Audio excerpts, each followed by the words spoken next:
प्रेम मित्रों, जय श्री कृष्ण। मैं हूं आचार्य डॉक्टर विष्णु कुमार मिश्रा।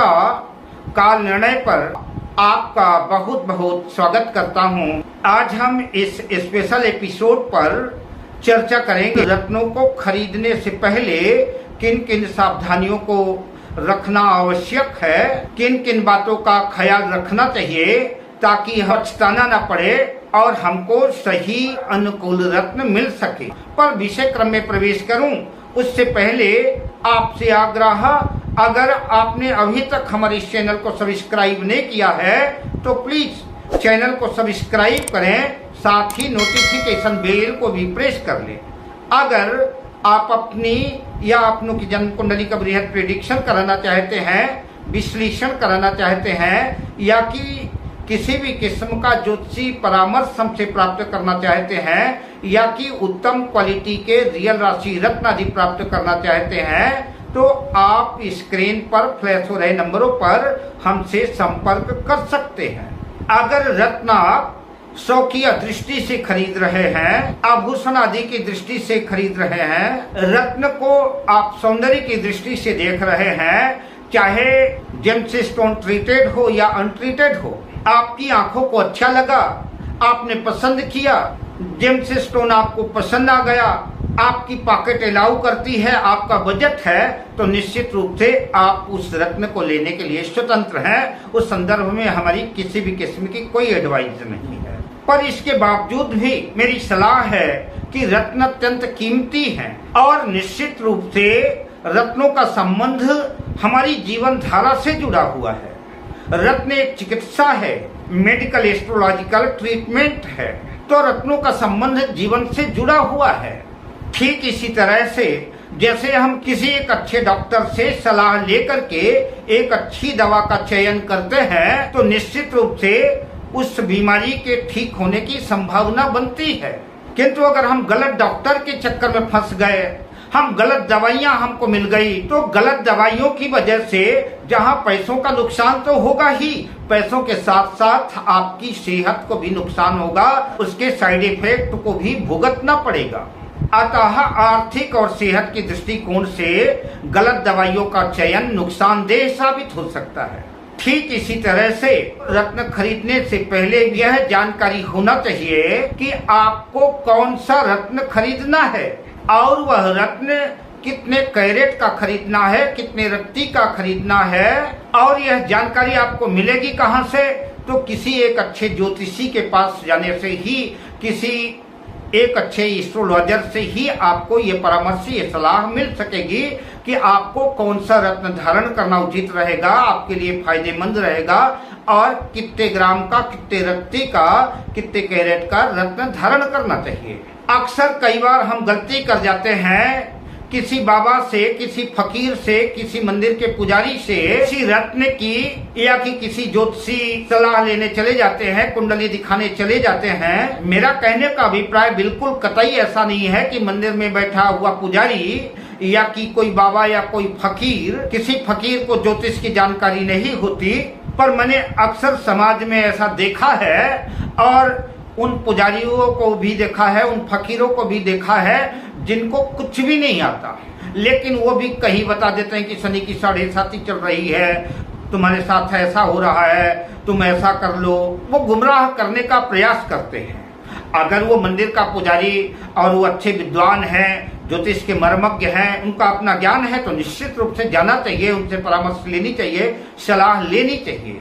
मेरा कहने का अभिप्राय यही है कि जैसे आप किसी बीमारी को किसी अच्छे योग्य डॉक्टर को दिखाने जाते हैं, उसका पता लगा के ठीक इसी तरह से रत्न भी खरीदते हैं। तो रत्न भी जो है 25-50 हजार रुपए का, लाखों रुपए का जब रत्न खरीदते हैं, तो उससे पहले किसी अच्छे ज्योतिर्विद से परामर्श लेना भी आपके लिए बेहतर साबित होगा। पहली बात कि मनमुखी अपने मन से, बिना ज्योतिष की जानकारी के, बिना ज्योतिषी एडवाइस के, बिना ज्योतिषी परामर्श के रत्न धारण करना कतई उचित नहीं है। संयोग से रत्न अनुकूल हो गया तो अच्छी बात है, पर अगर रत्न प्रतिकूल हुआ तो उसका साइड इफेक्ट भी आपको झेलना पड़ेगा। और आप उसी ज्योतिषी के पास जाएं जो अपनी कंसल्टेशन फीस लेता हो।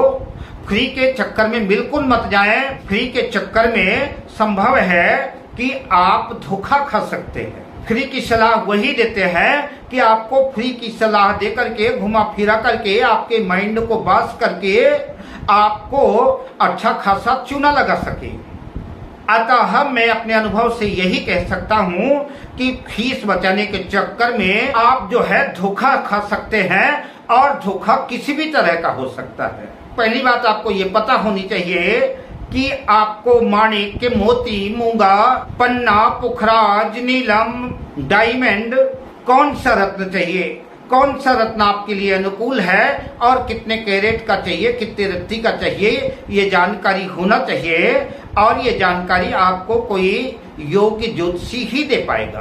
कई बार आपको एडवाइस किया जाता है, आपको सलाह दिया जाता है कि फला माइंस का पत्थर बहुत अच्छा होता है। कई बार रिकमेंड किया जाता है कि आपको पन्ना लेना है तो जाम्बिया का पन्ना लेना है, माणिक्य वर्मा का चाहिए, श्रीलंका का, सिलोनी का, बेकांग का रत्न चाहिए।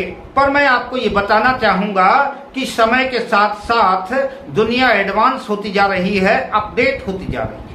इन माइंसों की कीमत तब थी, का महत्व तब था जब इन माइंसों से अच्छे पत्थर निकलते थे, और आज भी निकलते हैं। लेकिन और भी ढेर सारी जो माइंस हैं जिनके बारे में हमको पता नहीं था, क्योंकि आजकल बड़ी बड़ी मशीनें आ गई हैं, उनके जांच की पद्धतियां, बड़े बड़े लैब आ गए हैं। उन माइंसों की कीमत तब थी, उन माइंसों का महत्व तब था जब हमारे पास उतने बेहतर यंत्र नहीं थे, उनको जांचने परखने की हमारे पास सुविधा नहीं थी। सिलोनी पुखराज बहुत बढ़िया है, बहुत अच्छा है, पर जरूरी नहीं है, आवश्यक नहीं है उस माइंस में जो है खराब पत्थर बिल्कुल नहीं निकलते हैं, वहां भी खराब पत्थर निकलते हैं। तो यह आवश्यक नहीं है कि बर्मा में, श्रीलंका में जिन माइंसों में ये रत्न पाए जाते हैं वो सब के सब बेहतर होंगे, वहां भी खराब रत्न निकलते हैं। और जो माइंस ऐसी हैं जिन माइंसों का नाम चर्चित नहीं है, तो ऐसा भी नहीं है माइंस का नाम चर्चित नहीं है तो उसमें क्वालिटी नहीं है,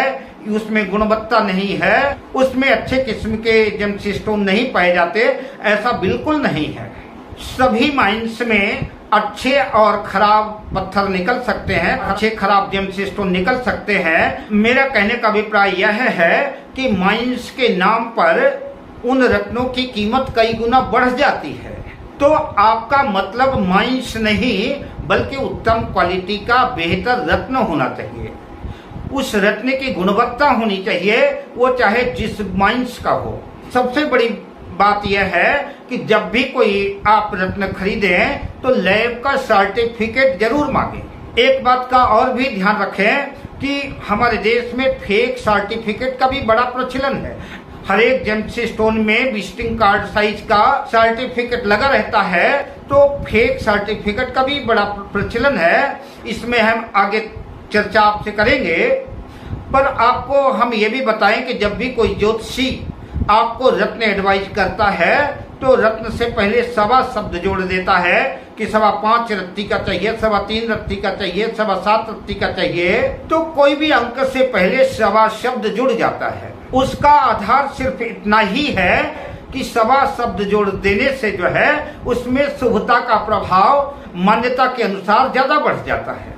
जैसे हम मंदिर में प्रसाद चढ़ाते हैं तो 1.25 पाव, 1.25 किलो, इसी तरह से हम किसी को कोई दक्षिणा देते हैं, कोई दान करते हैं, कोई उपहार देते हैं, तो उसमें भी सनातन संस्कृति की शुभता के अनुकूल जो है 1.25 जोड़ देते हैं। इसका अभिप्राय सिर्फ इतना ही है, उस रत्न में 1.25 जोड़ने की वजह से उसमें शुभता का प्रभाव ज्यादा बढ़ जाता है। ऐसा सनातन संस्कृति की मान्यता है। अब चूंकि जहाँ एक निश्चित मापदंड आ गया कि हमको ऐसा ही चाहिए, तो हम एक सीमित दायरे में बन जाते हैं। हो सकता है कि ढेर सारी वैरायटी देखने को न मिले, तो आवश्यक नहीं है कि 5.25 रत्ती लिखा है तो अब जरूरी नहीं है कि रत्न परचेज करते वक्त 5.25 रत्ती का ही रत्न मिल जाए।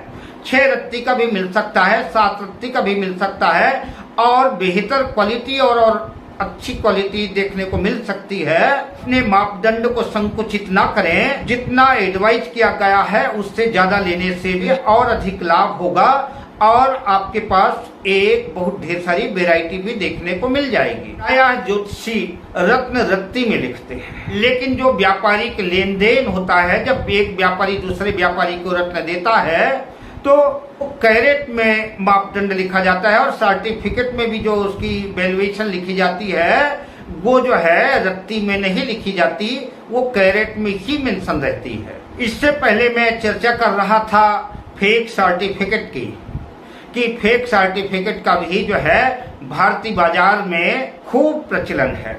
ऐसे ठग आ गए हैं, ऐसे व्यापारी आ गए हैं जिनको आपके फायदे की कोई टेंशन नहीं, उनको सिर्फ अपने ही लाभ की, अपने ही फायदे की चिंता है। तो मेरी सलाह है कि आप जब भी रत्न खरीदें तो जिससे भी रत्न खरीदें तो उसे सर्टिफिकेट अवश्य मांगें और उस सर्टिफिकेट में उसकी ग्रेविटी वगैरह देखें। संतुष्ट होने के बाद ही रत्न खरीदें और साथ ही जिससे रत्न खरीद रहे हैं उससे स्पष्ट शब्दों में बता दें कि यह आपका सर्टिफिकेट मैं ले तो जरूर रहा हूं और रत्न खरीदने से पहले आप बिल अवश्य लें जिसमें जीएसटी वगैरह मेंशन हो। जीएसटी मेंशन होने का मतलब यह है, जीएसटी वाले बिल को लेने से मतलब यह है कि व्यापारी अपनी बात से मुकर नहीं सकता और व्यापारी से आप स्पष्ट चर्चा करें कि मैं यह रत्न आपसे खरीद रहा हूं, इसको मैं अपनी सुविधा के अनुसार किसी सरकारी लैब में टेस्ट कराऊंगा। तो अतः जब भी जो है तो आप रत्न खरीदें तो जेम्स स्टोन की सर्टिफिकेट लें, सरकारी लैब का सर्टिफिकेट हो तो बेहतर है और जीएसटी मेंशन बिल अवश्य लें। आजकल जो सबसे ज्यादा पूछा जाने वाला सवाल है वो ये है कि रत्न को ट्रीटेड लें या कि अनट्रीटेड लें, रत्न नेचुरल लें या कि ट्रीटेड हीटेड लें, कैसा लें, यह लोग अक्सर पूछते हैं। तो जब भी रत्न को बेहतर बनाने के लिए, रत्न को सुंदर बनाने के लिए रत्न से छेड़छाड़ की जाती है और वो लगभग उसको आकार देने के लिए कुछ न कुछ छेड़छाड़ तो करनी ही पड़ती है, उसको एक आकार दिया जाता है, उसको ट्रीटमेंट कहते हैं, उसको ट्रीटेड कहते हैं। पर कई बार रत्न में कोई दाग है, कोई धब्बा है और उस दाग धब्बे को, उस सुराख को, उस छिद्र को छिपाने के लिए, उसको सुंदर बनाने के लिए, उसको और सुंदर कलर और केमिकल से इनहेंस करने के बाद, उसकी ट्रीटिंग हीटिंग के बाद उसकी सुंदरता बढ़ा दी जाती है, उसमें वर्क किया जाता है, उसको ट्रीटमेंट कहते हैं। अब सवाल उठता है रत्न ट्रीटेड हो या अनट्रीटेड हो।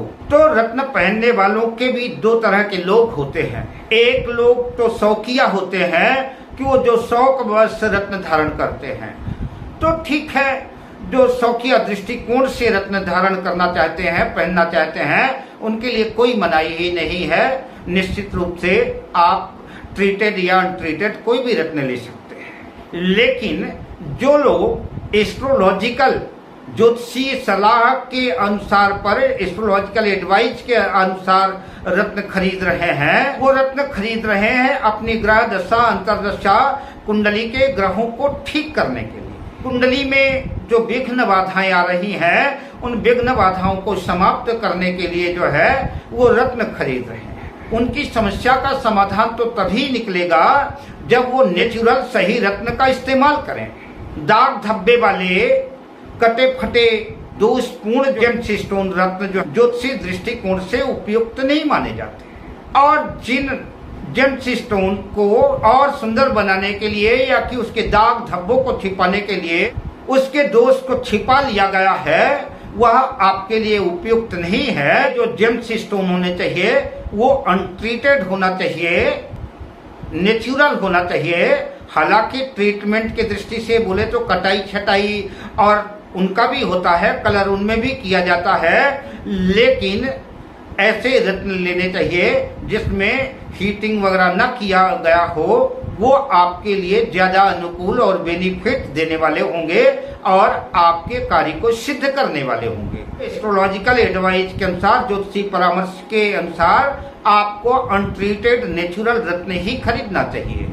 और आप ज्वेलरी पर्पज से ले रहे हैं, शौकिया पर्पज से ले रहे हैं, तो कुछ भी ले, आप ट्रीटेड ले, अनट्रीटेड ले, जो आपको अच्छा लगे आप उसके लिए स्वतंत्र हैं, आप ले सकते हैं। अब मैं मिलता हूं अगली वीडियो में, तब तक शुभकामनाओं के साथ। जय श्री कृष्ण।